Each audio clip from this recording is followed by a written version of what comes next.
Follow your bliss and doors will open where there were no doors before. And that's true. Because I've followed my interest in art and creativity, I know so many more interesting people and people of all different ages instead of just people my age.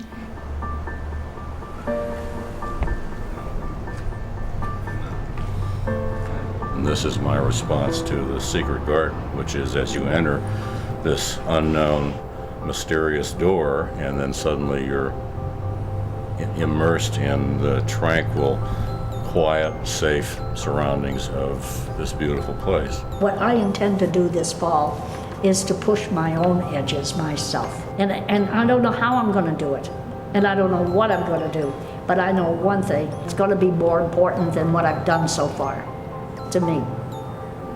Been fully retired for 4 years, and there's just not enough time in the day to do everything I want to do.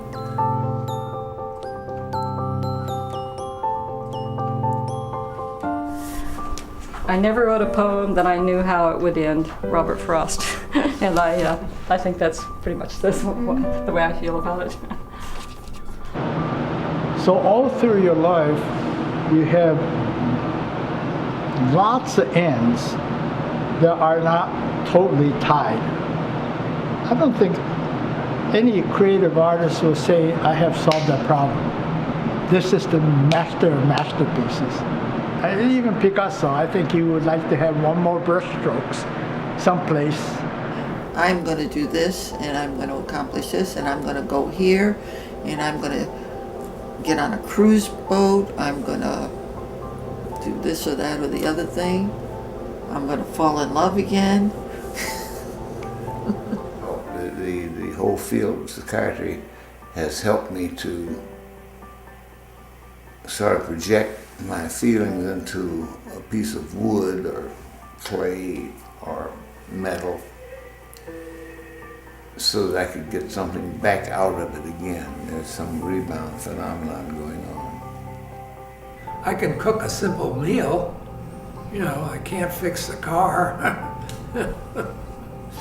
So the only thing I really know how to do is draw and paint. You know, I never painted a tame picture so the public would buy it.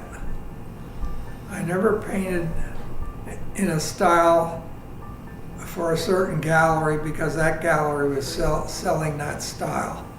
I always stuck to my guns, you know. I remember Milovich, one of our teachers, he used to say, squint bunch your eyes and tink while you do. So you squint your eyes and you say, oh, look how dark those bushes are against that light thing back there. You know, you just have all this wonderful knowledge or something in there that just make your life better because you can look out there and say, oh, look how blue those shadows are. I mean, I wake up in the morning, the first thing I do is, what am I going to make today? And go from there. Gets me through the day, then. That's it. Years ago, when I was very young, it was very popular for somebody to say, hey man, there are no accidents. You know? And the proper reply was, hey, far out, man. You know, like it was some great, deep, philosophical statement, you know.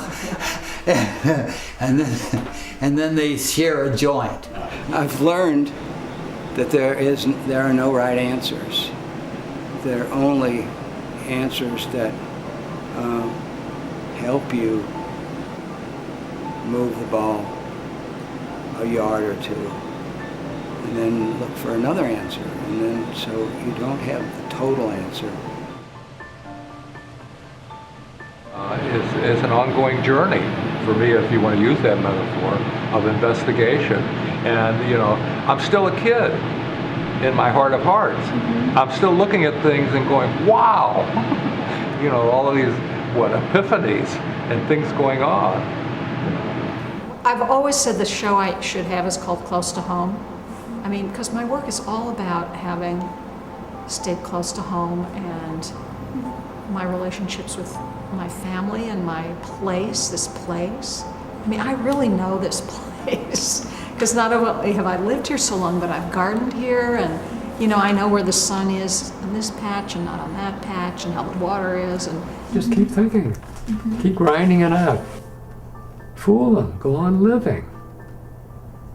Beat them. Keep your watch ticking. Oh, tick. Hours, minutes, seconds. See? Keep going every day. The whole creative process of the dark room, which is almost a mystique in itself, where you go into this room, and if you're lucky you have nice music playing, you're completely isolated from the world. I mean, it's just a fantastic feeling. And then being able to manipulate the light on the paper and putting it in the chemicals and seeing it come forth. Each day is a gift. I try to make the most of it. I feel like I've got 1,001 things that I still would like to accomplish in a lifetime, and I can only take it one day at a time. That's just right now. Who knows what the next second may bring. People say, oh, you're so neat. I am not really neat. And my work, I don't want it to be neat. That's what I was fighting, getting over that neat block quilts. As I go along, as I said, I don't start with a sketch or anything like that. And a lot of I think a lot of it's intuitive. I like having a problem. If I don't have one, I make it, and I try to solve a problem that I've been thinking about. I imagine, I think it's the word's eidetic. I think about a painting for a very long time, and it's almost automatic after a while. And you solve most of the problems, and then you bump into the big one and you start over. There are a lot of people who go into professions, you know, and they find that they can't stand it, although they're, you know, successful. They move to Idaho and take up pottery, you know. So there are these kinds of, I've hated all that, I'm going to start fresh. I never had that feeling. I always sort of did what I wanted to as best as I understood it. I don't think I was right most of the time. You know, everybody's an artist by birthright.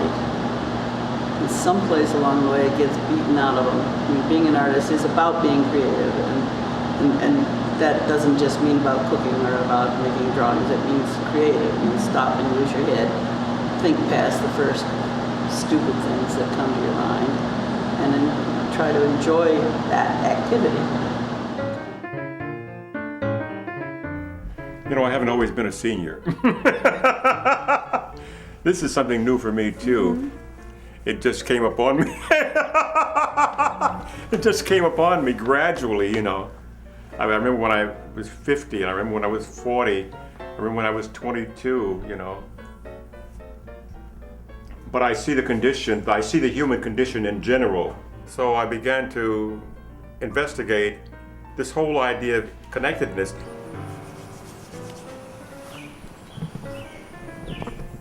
If I get an idea, I want to execute it.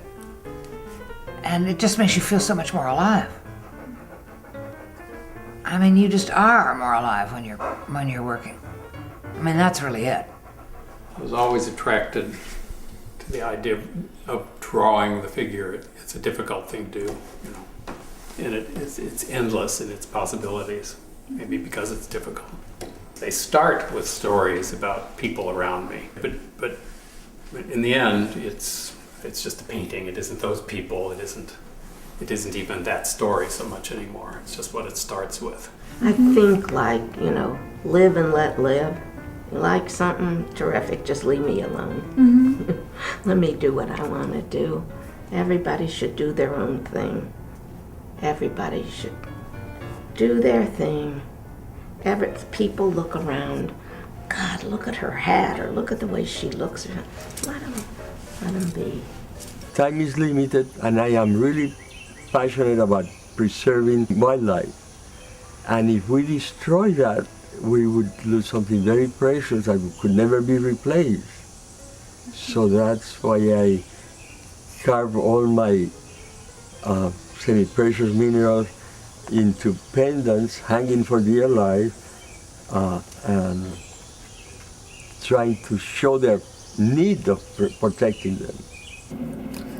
I think the time that I'm most pleased with life itself is when I'm working or creating. And I think I could spend, if my health permitted it, I could spend days just creating. I could make paintings. I like to paint and I like to draw. But this medium communicates so directly. People are not put off by it. They're not scared by it. They may think it's a little strange because it doesn't look like grandma's. But there's an affinity for cloth. I wanted to be a great sculptor or a great whatever it was, you know. I thought, man, I'm really going to make a name for myself. But that's really why you do it. You want to please yourself, but also you want to have people look at your work and praise you. You're looking for praise, obviously. Anybody in the arts, whether it be visual or stage or whatever, actors, that's why you do it. You want to be appreciated. You pick up a piece of raw material and it ends up being something that maybe you couldn't have even imagined what in the end it would turn into, but it does, and just saying to yourself, oh my goodness, I did that. What fun. If you don't make something that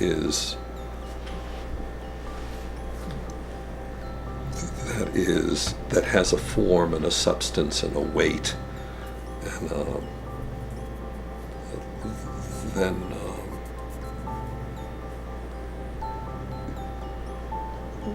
your existence is a very shallow one. Follow your own path and find your own way to express yourself, because you can't necessarily change what you're doing to satisfy somebody else. You have to follow your own passion and your own heart and try to make it personally your own. These are all tin cans that I asked my friends to save for me on certain colors. And I can use up old materials, but then you collect a variety of things. They're shiny, they're stretchy, they're, you know, all different kinds of materials, which is great fun, yeah.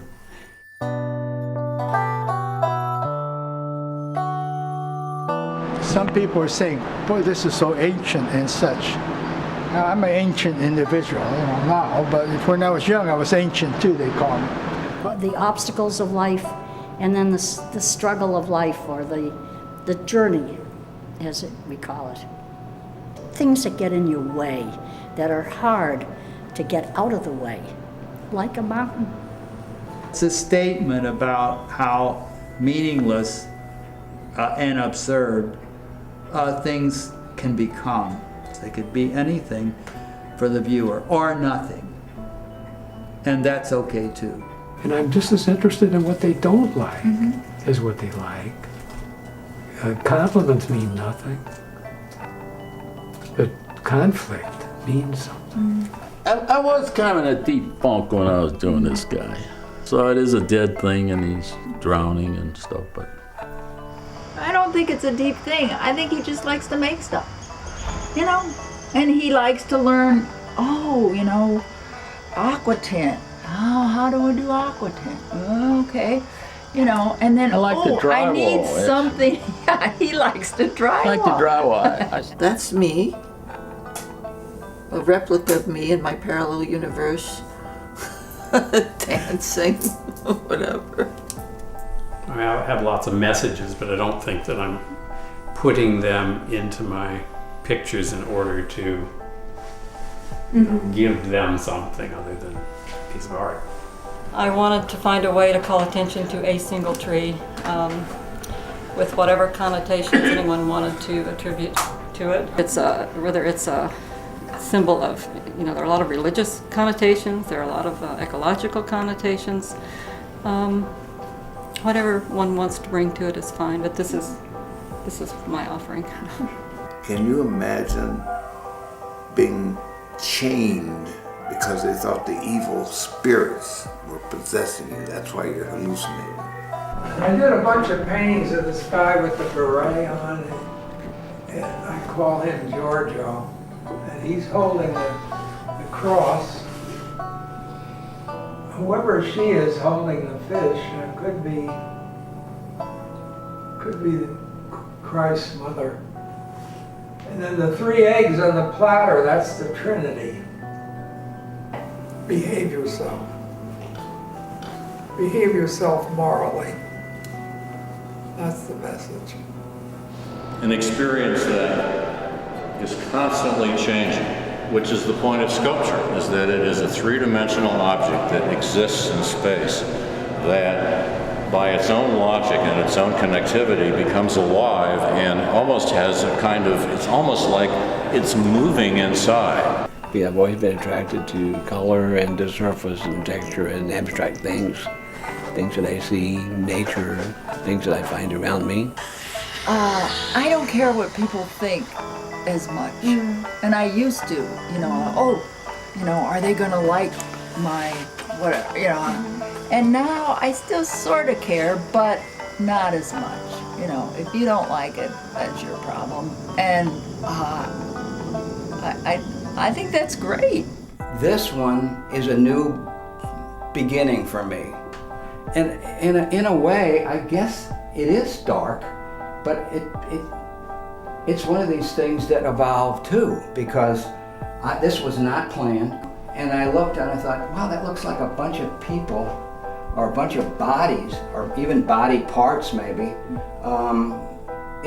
in the surf or in the water. I think I'm saying something about me.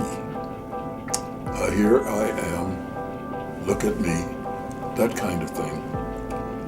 At one time, and periodically I still do, I do work about my heritage, the kind of life that I've lived and had to live. And at times I was bitter about. But I don't want that to come out in my work as such, because I think others have done that so well. I have an audience. I don't even know who they are. And I don't have to meet them, I have to shake their hand. I'd like to shake their mind a little. That's what it is. Shake them up. I think I'm attempting to create my world and asking them to come into my world. All children are artists. The problem is how to remain an artist once one grows up. Pablo Picasso. And I wrote that on there because here, child and the child's blackboard. And then what child and what adult doesn't like popcorn? Somebody sent me a birthday card that was that way, and of course the King of Hearts and the license plates all the way around it. It's another one of recycled stuff. A lot of plastic. Quit throwing everything away and piling up our earth with stuff.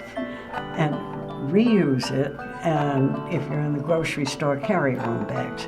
I mean, there are so many things we can do, and I think that's very important. I was doing a series of portraits, and I kept thinking about Jean Cocteau and the idea of masks and balls, and I couldn't really get it out of my mind, and the mask kept turning into butterflies, or butterflies kept turning into masks. These moments are magic if you are open to seeing them.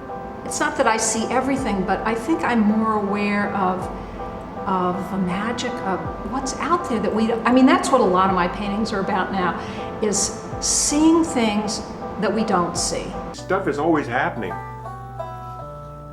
I love that expression. What's happening?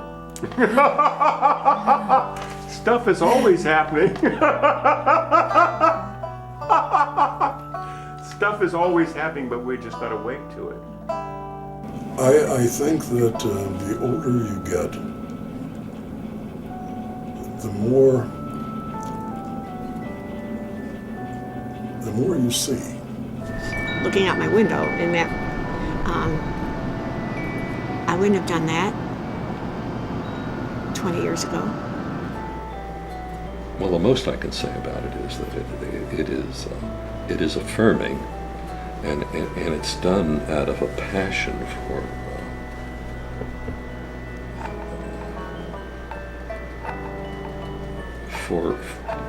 for the act of looking at the world and seeing the world for what it is. The world has got so much going on all the time. Look out your window. Huh. You know, a hummingbird comes sailing into my feeder and I'm thrilled to death. And if you just walk down the street and ignore the texture of the sidewalk, the grass, the color of the trees, if you pass them by without noticing them, you miss an awful lot. So why miss it? Artists learn to see more than other people do. They see, I like to say, negative spaces. You know, I just see the spaces around somebody rather than just the person itself. I don't want to be a snob, but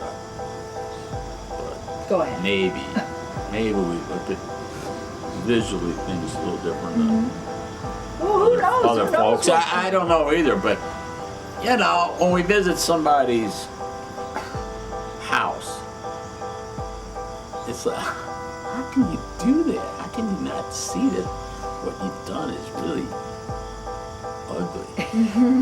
How's that possible?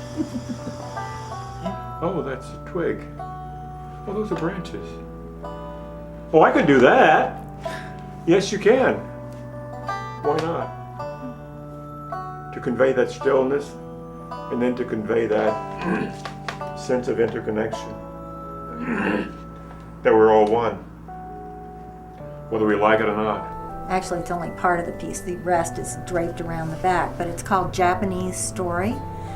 And it's a film by a Australian director, Sue Brooks, a woman director. And it concretizes my emotion, kind of mixed with the emotion of these brilliant filmmakers. Loneliness, desire, apparent incompatibility between people, and yet an eventual coming to an understanding and a mutual respect. I think it's a great film. I always hope with all my paintings that it will find a response in people, either positive or negative. I guess what would bother me the most is a non-response. You know, just and walk on. I've been doing these ceramics for the last few years, but I don't think, I mean, people really love these. They just find them so happy and exhilarating. You know, and that's a great way to feel. This loving couple, and then there is a phoenix rising from the flames. There are a couple of swimmers there. There is a goddess of fecundity in the seen through the window, if that is the window. There is a spectator who might be a self-portrait of myself. I don't know.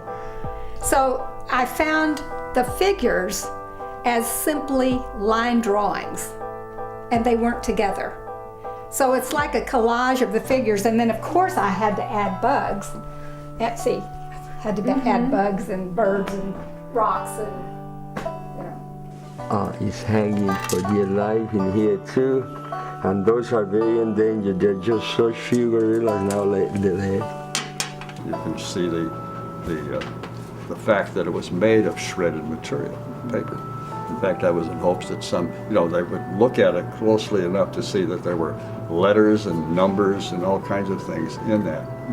And I think just enjoy it for the humor of the idea, that's all. And somebody asked me if I ever do a sketch first, and I don't. I don't plan much. If I don't like it, I paint over it. That is a picture of Mount Etna from actually the city of Taormina and the amphitheater, which we used to sit in the morning and read or something, and that's the view. The world is a just nutso place, and that's what I like to comment on. You know, it's so out of the question, wrong and crazy, and kind of funny. You know, very funny, hysterical sometimes. I call this one Border Patrol, and I don't know whether I don't know which borders he's patrolling, but one of the borders is sort of between Vincent van Gogh at Arles and Albert Dürer and his rhinoceros.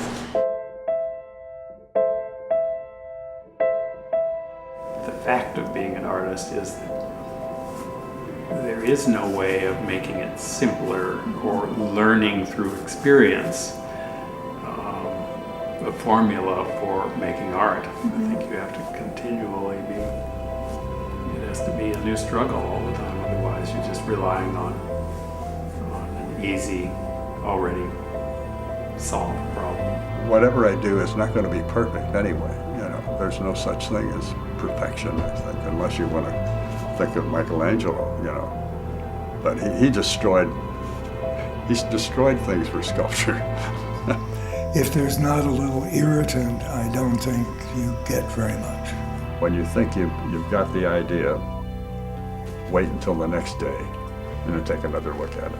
That's why you don't see very many artists smiling. Because they were so PO early in the morning about not being able to solve the thing they had before. So it could be solved. Where the hell can I see it? And they're questioning, and they question all night long, dreaming about it, thinking about it. And it's not always, Einstein type of thing. Oh, I think you do combat every time. Sometimes what you want to do here and here doesn't seem to me visually happening, and so there is a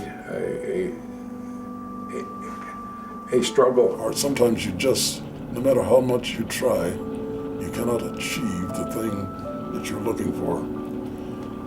And it really gets to you because you just are getting washed out.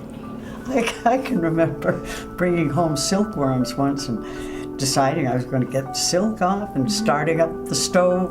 Oh, I more often at 85 don't let things bother me the way they did. Sometimes the paint wins, and sometimes the paper tears, and what the hell do you do with it? So you just take it on. It's a battle.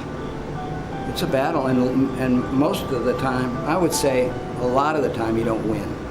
It wins. You just got to find it. You got to break through your barrier somehow, and if you can't do it intellectually, you just have to let chance do it. That's the best part. These unexpected things happen, and sometimes they're so much better than anything you could do. There's something inside that clicks emotionally, spiritually, intellectually. I like sort of a combination of control and then chance and accident kind of thing, yeah. Yeah, they're very much a part of my work. And it's like, okay, what do I do with this? Where do I let this take me? It's an adventure. Maybe that's what I'm doing in life, in that metaphor, panning for gold. And I've got, the dish and the water, and things turn up, little nuggets turn up, and boy, wow, let's keep doing this. That river, I don't think, I can show you the river, but I can't tell you where it comes from. So it's like a prayer. It's a mystical process. It just happened somehow. Maybe it was a gift, you know, it was a gift to me. And I feel like it is a gift that it happens beside me. The problem with art is that this gets in the way, right? You've got to cut your head off and let your hand do the work, because the hand knows more than the mind.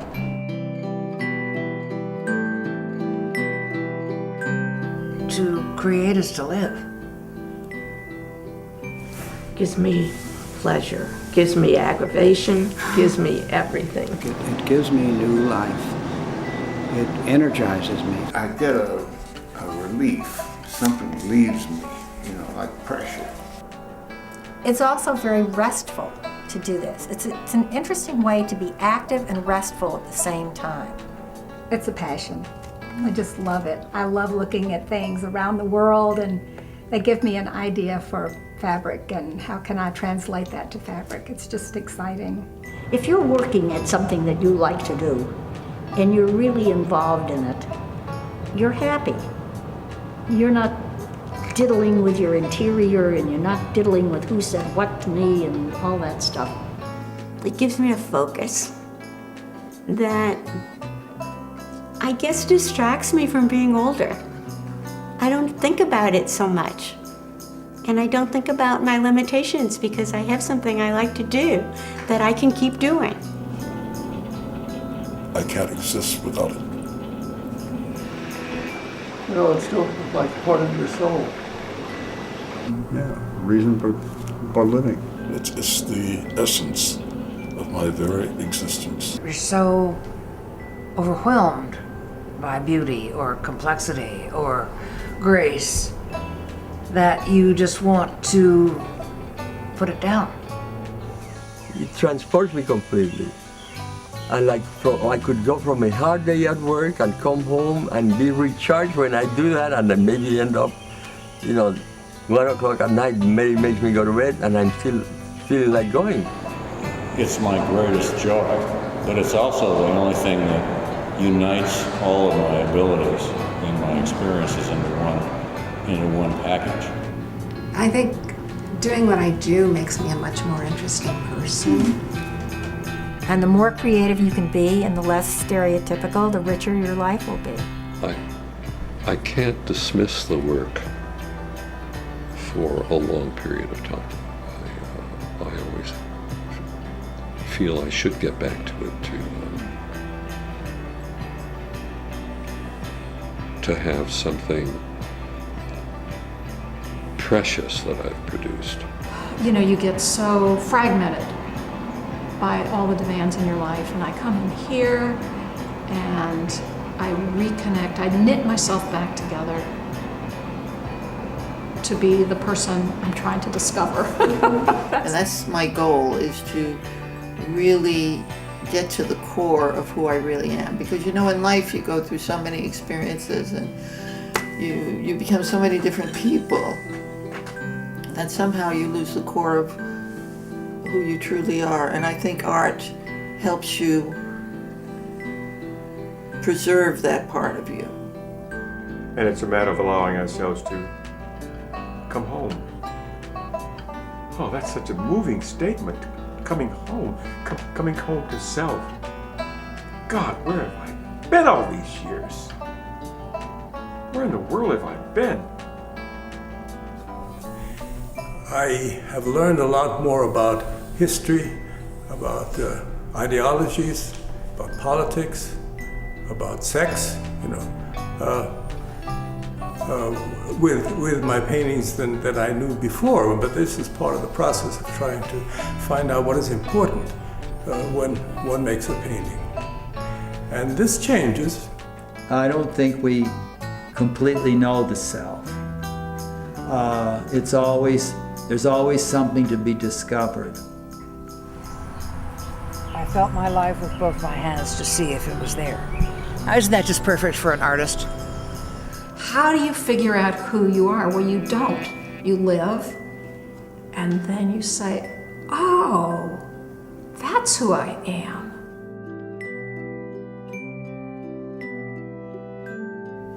If maturity means reaching a pinnacle of advancement where you're at the absolute top, I don't know of an artist who feels that he or she is there. Because when you get to that point, what is there to do tomorrow?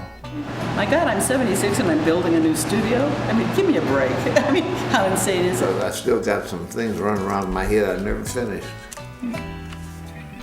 And I'd love to see how it looks. You don't stop being an artist. I don't want to stop. It's like being a junkie, but you don't smoke. If you have an ability and you never do anything with it, it'll eat you alive. You just have to want to do it. Always looking to paint a great painting, you know, or a greater painting than you ever did. There is something else that can be done, that a statement can be made that has not been made before. I'm grateful for that because I'm putting Lady Gaga in a piece with Quentin Tarantino, Madonna, and Michael Jackson.